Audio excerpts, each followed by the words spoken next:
Hey there, it's Ed Moses, and welcome to Project Mindset. I've been doing some thinking here about what I call a success factor.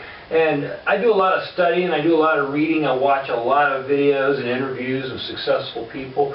And one thing that I've noticed, one important factor that I have noticed seems to generate throughout all of the successful people, all the leaders that I've had the opportunity to read books about and have the opportunity to watch some really great interviews about, and it all seems like it all kind of comes to one conclusion for me. Well, there's a lot of conclusions, but in general, one thing that each of these people will say in one way or another that becomes very obvious to me, and that is they will tell you that they knew what they wanted before they actually achieved it. Not only did they know it, they felt it, and even though they didn't have it, they were living it. Whether it be in their imagination, in their mind, it doesn't matter. They were already living that dream before they actually got there. One example of a very awesome entrepreneur that he was the first internet marketer to make $1 million in one day, and that was John Reese.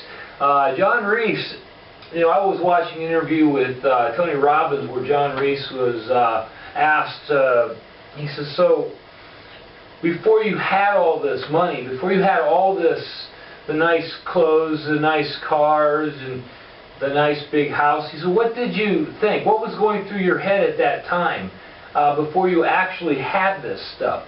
And John said, he says, he says, I used to work at a video store, and I used to bring in magazines, car magazines, and he says, I knew I wanted a Porsche, and I'd always look at this Porsche magazine, and I'd look at all the different Porsches that were for sale, and I would sit there during my breaks and lunch, and I would decide which Porsche I wanted to buy.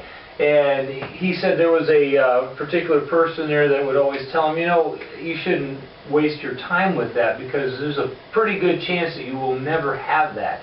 Well, John pretty much ignored that, as that's a bunch of crap. Well, later on, and after he had this $1 million day, he actually went and he bought this Porsche that he really wanted, and he come in one day to that video store after years of not working there, and he come pulling in, and he had this nice Porsche, and he come in, rented some videos, and they were like, hey, nice Porsche, is that your dad's? And he's like, no, not exactly.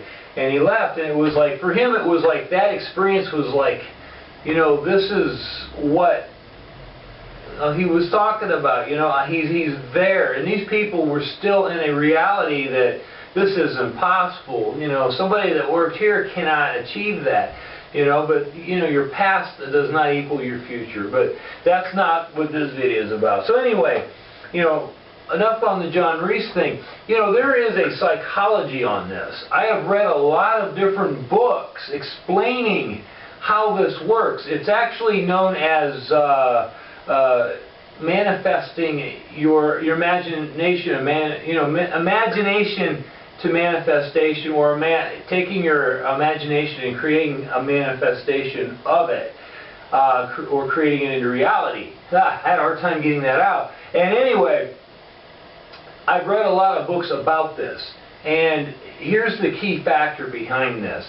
You must believe beyond the shadow of the doubt that you are already there, and then you will achieve it. It will happen, because if your subconscious mind still believes that you're not going to have it because there's still some doubt in you somewhere that says, this will probably never happen, you will probably not achieve it. But once everything syncs up and you believe it beyond the shadow of the doubt, you can manifest your dreams. Some good books that you might want to look at that really help explain this. There's a Maxwell Maltz, Psycho-Cybernetics is very good for this. You'll read Napoleon Hill's book, the Think and Grow Rich, has some really good stuff on, and some of the chapters that kind of explains that. Deepak Chopra, 7 Laws of Success. Oh, there's so many of them, man. I could go through it all, but hey, you know, these are some good places, good material to look at. Another one that's really good that I like is Greg Braden, and I read The Awakening to Zero Point, and it's awesome. But what it basically trickles down to, or what it's equivalent to, is that all these people are saying, in other words, you know, in other words, they're saying it a little differently than what the other has, but basically what it equivalates is this. If you can imagine it, then you can have it. But you have to believe it, and you have to trust yourself and achieve it. That is really what this amounts to. So anyway, I'm going to leave you with that thought, and I will see you in the next video. Talk to you later. Bye.